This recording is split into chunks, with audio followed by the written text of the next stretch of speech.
Hello, everyone. Welcome to the Across the Park podcast. Those who are familiar with our opposition preview, we've got Justin here from UTV, who will be kindly previewing the Aston Villa game for this weekend. Just before we do, I just need to, as most or all Everton podcasts so far have done, just need to pay tribute and send sincere, commiserations to Michael Jones and his family. Michael Jones was tragically killed working on the construction of the Bramley Moore Stadium for Everton. On behalf of ourselves at Across the Park podcast, all of the podcasts at Everton and the Everton community and football community in general, just want to send out our deepest condolences, to Michael's family and friends. And, if there's anything, just a message to Michael's family and friends, there's anything we can do on behalf of the podcast to support, the family and his loss, we'd be happy to do so. But again, it's always a horrible moment to lose a blue, particularly someone who was so young, and particularly when he was serving the club, serving the city, with trying to deliver, what would be a magnificent stadium. So it was a tragic accident. And again, that's just on behalf of the podcast and again the football community. I just wanted to send that message. So, Justin, again, thank you very much for joining us today. Really appreciate it. I know from a football perspective, it's been a difficult week for both clubs. More so you guys than us in terms of the expectation coming into the season. We're here, obviously, to preview this weekend's game, Aston Villa against Everton. I must admit, when the fixtures came out, I looked at the first game for us and thought that, that's very winnable. I looked at the second game and, I'm actually part of another podcast where we predicted the Premier League table, and I had you guys in 5th place, which, is a tribute to the end of the season, or the second half of the season that you guys had. Yeah. I am Riyadh. Look, that massively brought you back down to earth, didn't it, last week? Talk to me, and I know first thing you said to me when we come on is, please let's not talk about that. But on behalf of Villa fans, on behalf of UTV podcast, which you obviously represent, talk to me about what last week was like, and talk to me about how much of a shock it maybe was to you and the Villa fans in general. Yeah, well, firstly, thanks for having me on, inviting me on. Secondly, I would also like to echo your condolences to Michael Jones and his family. The tragic loss of young life is brutal, and from myself and the podcast I represent, and I would think that, I've seen a lot of other fans commenting on the Everton tweet that went out, sending our condolences across to the family of football. It's a terrible tragedy, and condolences to his family. Moving on to football, which seems a bit doesn't seem that important now. No, but we had a fantastic end of last season. It was an absolutely incredible turnaround under Unai Emery. Then we went into the summer knowing we needed to do a little bit of business, and we've done what most Villa fans consider is probably one of our best summers of business that we've seen in a long time. We've added not many. We're not adding a lot of numbers, but we've added a lot of quality to the squad. Mm. In the summer, we've seen the arrival of Yuri Tielemans on a free, which is an excellent acquisition. What a signing! Really, really good signing. He's been excellent in pre-season, slots in amazing. And then we signed Pau Torres, a player I think Unai Emery's worked with before, and as a ball-playing centre-half, it's something he wants to do with Villa. And we've seen since his arrival, we play out from the back a lot, and ball retention is massive for Unai Emery. And then we added something up top in Moussa Diaby. Again, another player with lots of ability, a lot of clubs chasing him, and we've got the deal over the line with that one. Club record signing for us. And again, another one that really, really did well in pre-season, and then followed it up last weekend with a fabulous, probably the highlight of the game really, with his fabulous finish to bring us initially level at 1-1. Moving on to the game. Yes, it was a real tough one to take, that one. I don't think any Villa fan was expecting that. It's a really tough place to go now, isn't it? St James's Park. Yeah. I was probably a little bit blasé, if I'm brutally honest, before the game because of the way we ended the season and the sort of business we did in the summer. I thought we could go up there and give them a really good game. And to a point, I think we did give them a pretty good game. It sort of fell apart in the last 20 minutes for us. we went 1-0 down early, and we reacted very, very well. Got the equaliser, and then after that, it was pretty even, really. We got done again for the 2-1, but then we had another chance. Ollie Watkins had a chance to bring it level again, and I thought at half time it was a fairly even game. And then we made a change at half time, brought Yuri Tielemans on just to stiffen the midfield up a bit and try and sort of attack it a different kind of way. And I liked that change at half time, and I expected the second half to go very much a similar way to the way the first half went. But unfortunately, Conser made a mistake, which took it to 3-1. And then after that, we've seen under previous managers quite a lot. We fell apart a little bit, and I think we was all a little bit surprised how that last 20 minutes went. I will add a caveat. If I'm brutally honest, the more I think about it, we lost Emi Buendia 2 days before the start of the season to a serious knee injury in training, and then halfway through the first half on Saturday night, we lost a really big player for us in Tyrone Mings with what's turned out to be a pretty horrific knee injury. It's looking like he's going to be out for a pretty long time now. And I think looking now at that game and what went on before, they all had the T-shirts on before, wishing Emmy all the best in his recovery, and then to be hit by another, bad injury in the game. I do think it affected them probably more than they would have thought, and maybe a little bit. Go on, sorry. No, I was going to say, and Tyrone Mings, correct me if I'm wrong, is not only obviously a tremendous footballer, he's a big presence, isn't he? And he's a leader in that Villa team. Yeah. Ever since he's arrived, really, he's been a bit of a talismanic figure for us. He's a big character off the pitch. He doesn't mind speaking his mind. He went away with England, and he got straight stuck in with the racist element going away with England. He was one of the first ones to stick his hands up there, and he's fantastic off the pitch at Villa. He does a lot of good work off the pitch, and on the pitch he's been ever since Unai Emery come in, his form's a little bit up and down under other managers, but we spent. We basically came out of the Championship and had to regroup, and it's been a tough few years up until halfway through last season. The changing of managers never helps anyone. And then Unai Emery come in, and just one of the big things. Well, I think he did an interview about 3 or 4 weeks after Emery came in. Mings did, and he said basically his first chat to Mings was, "I don't want you covering left back. I don't want you covering right back. This is your job. This is what you have to do." And he basically simplified everybody's role in the team. And the effect it had on the team was just night and day. Absolutely. Can I just ask a quick question, Justin? Because I was thinking about this before we come on, and again, correct me if I'm wrong here. Obviously, you've just to a certain extent clarified it. Mings' role in the team is obviously to, if you like, control the left and right centre backs, if you like, and orchestrate that side of it. Bring the line up when needed, drop back. But invariably, it's to win most aerial duels. Go and win that ball, and it does that a lot for you guys. Would you be tempted for that reason? And again, this is a question I've only thought about before we come on. Would you be tempted by someone like Harry Maguire on loan for a year to just fill that role of going and winning the ball, being that central, not necessarily asking to play out, because, as you said, Pau Torres and Conser are maybe doing that job. Would you be tempted by something like that?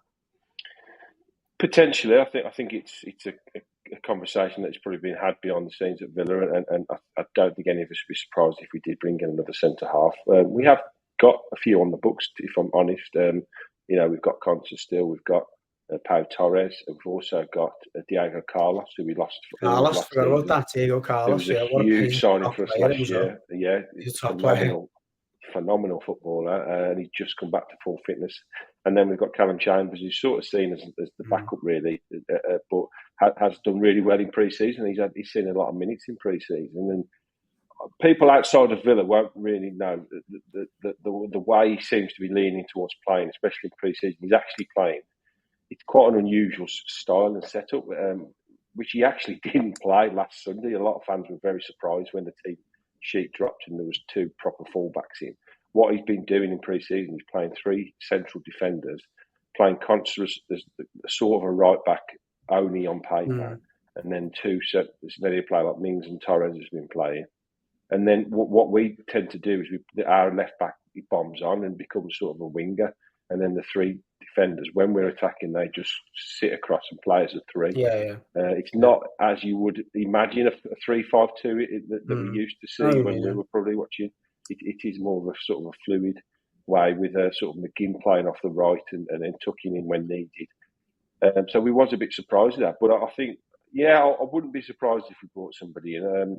I don't see Man United letting Mings go on Harry Maguire leaving on a loan deal unless everything goes really bad. So I don't know. If the money's there, maybe, but we're okay at the moment. But I think he might look in the instance then, obviously, and in the short term, which is what we're here to talk about. Who deputises directly then for Mings in the short term? Well, as I say, Pau Torres started on the bench on Sunday, which again we was a little bit surprised about. Big signing for us, good player, and then he came on as a like-for-like change. I think Conser lost his way a little bit because Conser and Mings have been basically the bedrock of our defence now for a long time, and they've got a fantastic understanding. And to a point, what you were saying, Mings is the old-fashioned go and win the ball, dominant centre half, and then Conser sweeps up behind him and plays out from the back, and it's worked really, really well. And I felt Conser was a little bit lost, which is understandable when you lose, your partner and a very good friend, I would imagine, like that. So I wouldn't be surprised if he switched it back to how I've just thought there, and then Diego Carlos becomes sort of the bulldog at the back and the one that goes and wins everything. Phenomenal in the air, strong as an ox. So then Torres would play sort of left of him, and then Conser would play that right back.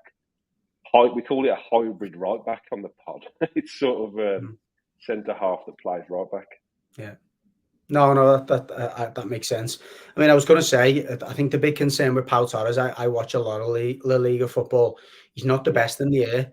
He's a very good ball-playing centre-back. He's capable, but he's not the best in the air. And particularly when you think about a team like Everton that is going to, probably who's going to look to relish those set-play situations. Yeah. It might be something that, and I guess that's the uncertainty if you're going to be a Dyche, trying to look how you'd exploit that. Is whether he's going to play in the right, whether he's going to play centre, and from set plays, you never know where he's going to be. But if Dominic Calvert-Lewin plays, which is, I was just going to say, is Calvert-Lewin fit? He's played 70 minutes in the week in a behind closed doors game, and I think that's probably accelerated where we expected him to be. Sean Dyche massively played down the fact that he wasn't ready before the Fulham game. There was another, apparently Dominic Calvert-Lewin's girlfriend partner was about to give birth as well, and that was another reason. But I understand that he's more in the reckoning for this weekend's game. That changes the dynamic not only for us, but I think it does for the likes of a Pau Torres, because I think from my point of view, Dominic Calvert-Lewin would look to peel off and look to try and maybe exploit someone like him as opposed to a Tyrone Mings where he's not going to get any change out of that. No, I would agree. I think the one, if you want to call it a weakness for Pau Torres, is he's not hugely blessed with strength and massively good in the air for a tall centre half. I think we highlighted that when we signed him as probably the only weakness in his game. But on the deck and the reading of the game, he's literally phenomenal. I mean, he came. I don't know if you watched the Villa game on Saturday. Sorry. He came off the bench in a pretty hostile place to come off anyway. Replacing a chap, one of your teammates has had a horrific injury, and I think the ball went across to him, and he was under loads of pressure. I don't know who was bearing down on him, and he just turned away from him like he wasn't there, and if he had lost the ball there, he was in on goal. So his calmness and his coolness on the ball, and his use of the ball is phenomenal, and we play with a really good double pivot in the 2 6s in front of us with Douglas Luiz and Boubacar Kamara, who are sensational, two really, really solid, good young players there. So we have got that sort of cover in front of them as well. But I do see Carlos coming in. I think that's the way he'll go, especially like you say with Everton's threat from set plays, and I think I do see Calvert-Lewin coming in. I watched your game on Saturday afternoon, and I thought he was really good.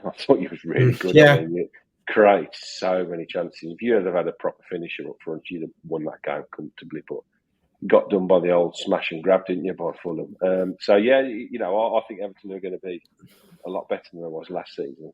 So I think we've got to be a bit wary on Sunday afternoon. But I think that's the way I would go. I would go with Torres, Carlos, and Conser to sort of nullify any threat going forward and the longer ball sort of thing. No, that makes sense to me. And again, just to echo what you said then, and I haven't been on if you like, our general podcast this week because I'm on holiday. But I couldn't agree more. We just with a nice appropriate backdrop here. But yeah, as I say, it was a tough one to take that last week. Although I did take a lot of faith from it because not only did we create a lot of opportunities, I thought we had a lot more legs than we did last season. I thought the midfielders looked a lot fitter, a lot stronger. We looked way more physical than we've been in a long time, and that's been massively lacking. I think the presence of Nathan Patterson at right back, look, Ashley Young is going to be. Although I didn't, and I know you talked him up massively when we first signed him. He's going to be a really important player for us because he's so comfortable on the ball. I mean, you'd expect that for someone who's been in attack for so long, but he looked classy on Saturday. He's such a good player. He's going to get a phenomenal welcome because he never got a chance to say goodbye to Villa when he left. I think everybody was just expecting that 1 year deal to come, and the last game of the season he came on the pitch and he was talking on the mic, and I think it was a fait accompli. We all thought it's another year because the bloke just goes on and on and on. He's so good. I know I was talking to your colleague, and a lot of Everton fans were like, "Oh God, 38." Just don't worry about the bloke. He's like Benjamin Button. He gets younger as he gets older. I think phenomenal player, phenomenal footballer. No, he looked really good. And I mean, looking ahead specifically to this weekend in terms of the game itself, I fully expect, given Unai Emery's profile and the way that you guys are developing under him, that you'll have a hell of a lot of the ball compared to us. And particularly given Sean Dyche's preferences to not take too many risks. And in fairness, we've been caught out at your place a few times down the years where we tried to overplay and you've nicked the ball off us. I think it was the start of last season where you maybe got a couple of goals on the break. I don't think there's any question how we expect the game to go in terms of patterns of play. I think you'll dominate it. To whether you guys, I guess, can carve out the chances, can get in behind us, which I'm saying will be a very deep line. How do you see the game going before we get onto predictions? I mean, I'm always very confident Villa fan. I predicted us to go up to Newcastle and win, so that worked out well, didn't it? Yeah, I mean, we created lots of good chances at Newcastle. I mean, as I say, Watkins missed what was pretty fairly straightforward chance. Douglas Luiz missed a pretty straightforward header. Matty Cash blasted one over the bar, and it was harder to miss than score. And we probably should have scored 2 or 3 against Newcastle. They were very good defensively, so I'm not overly concerned about us creating chances. We're very patient. We build up from the back. We drag teams into us, and we hit them on the break, and we use quick passes through the lines to open teams up with a 3 in behind Watkins. That can be really, really explosive. I don't see Leon Bailey starting. I think he had a poor game against Newcastle and was dragged off. But you've got to watch Diaby. He's just a sensation. Well, John McGinn had a great pre-season. Listen again.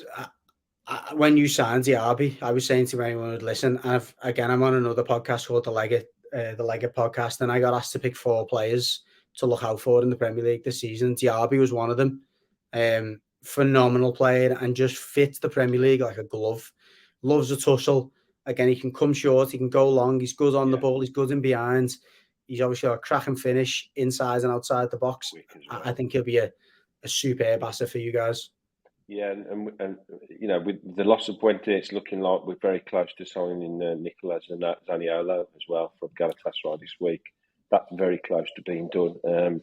Who I think will come in and probably, I could see him maybe even getting thrown straight in. A prodigious talent as a young kid coming through in Italy. He's won, things. He won the Galatasaray last season. He won the league. He's won the Conference League with Roma. First scored the winning goal in that. Italian international. Lots of quality. So potentially you could even see him coming in on Sunday, maybe if he's fit and ready to go, which I think he is. So we've got lots of options. Felipe Coutinho's come back pretty fit and firing as well. He looked good in pre-season. We've still got him to throw in. So we've got a lot of options. I don't see it being a problem. I think it'll be a patient from us, which I think you see that a lot with Villa. It depends how Everton play. If they play it like you said they're going to, which tends to fit in with the Dyche mantra of football, he'll just sit back and try and soak it up. It might work, to be honest. I think we rely on teams coming in and sort of having a go at us and trying to push on. So I think if we get an early goal and that forces you into change your mindset, it could play into our hands and we could maybe even run away with it. But perhaps I'm being overly unfair to you because I think you were very good last weekend. Football's a funny thing. I think I've got to maybe temper my expectations a bit after last weekend, but it's our first home game. I think, we're going to be very hurt after what happened last weekend. Lots of people are tipping us up this year to have a very good season. So we've now got to go and live up to that, that expectation, which they didn't do last weekend. But I think they'll be wanting to put a few things right on Sunday afternoon. So I'll back us to win, hopefully fairly comfortably, but it never works out like that, does it? No. And to be fair, I don't think anything you said was disrespectful or anything like that. I think we're in the opposite position. We haven't got many options. We haven't got many options at all. Disrespect another club because, anything can happen in football. You've seen this numerous times in so many games.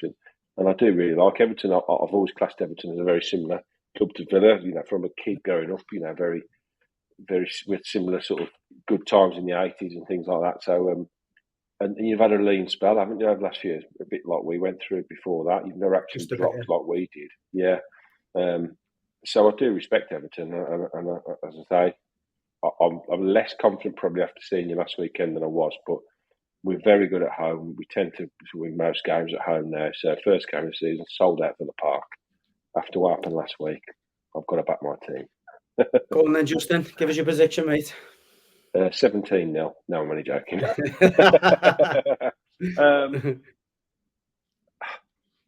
going to say 3-0 Villa.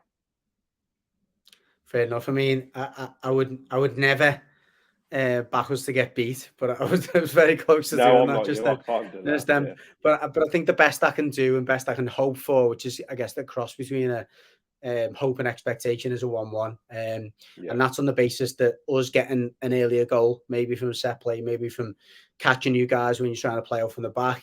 I'm hoping that maybe just the loss of Mings, the loss of Buendia means to maybe leads to some little disparity in the patterns that maybe he's worked on, which that Emery does a lot during pre-season. I'm maybe hoping for us to catch you cold in that sense. But I fully expect you guys to score one. I think if you score more than one, I think you beat us, unfortunately. Yeah. This current squad is not blessed with goals. But if we can get someone like Calvert-Lewin, if not into the starting lineup, at least off the bench for 20 minutes, Dan Juma should play some part, if not start, at the weekend as well. I think that will only be a positive from an attacking point of view. Hopefully 1-1, and I'm saying more hope than expectation. But anyway, thanks a lot, Justin. Sorry, just one other thing. I'll say two things I think that if I was an Everton manager or fan, the two things that could give you some hope is the one is obviously the disruption at the back, and we're going to have to go in with a pretty new defensive lineup. And the other thing is we've been caught out quite a lot by the ball over the top. It's a big talking point on a lot of Villa podcasts this week is this ball. We're playing a high line, and without the high press, if we don't have the high press as well, then we're getting caught out a little bit with this ball over the top and set plays. So they're two things to look out for at the weekend for a positive. I'll give you a couple of positives for you, but if we can stop those two things happening, then hopefully we'll be all right. Fair enough. Well, that's how we caught Brighton cold at the end of last season, was that same reason, as they weren't quick enough in pressing us when we got possession. Yeah. We managed to catch them in behind, but that was with a fairly, well, as fit as you're ever going to get him, Dominic Calvert-Lewin and Dwight McNeil. They were both very good on that day, and we certainly will be missing one of them, if not two. So that's a positive for you guys again. But anyway, Justin, UTV again. If you're looking for extra Villa content, or if you're watching this podcast and you're looking to see how the guys of Villa are getting on, please give them a follow. Top guys, again, top supporters and proper supporters like ourselves. Justin, thanks for giving us your time, mate. And I'd say best of luck this weekend, but as I always say, I don't mean that. Have a good time at the game. Yeah, enjoy the rest of your holiday. Cheers, mate. Take it easy.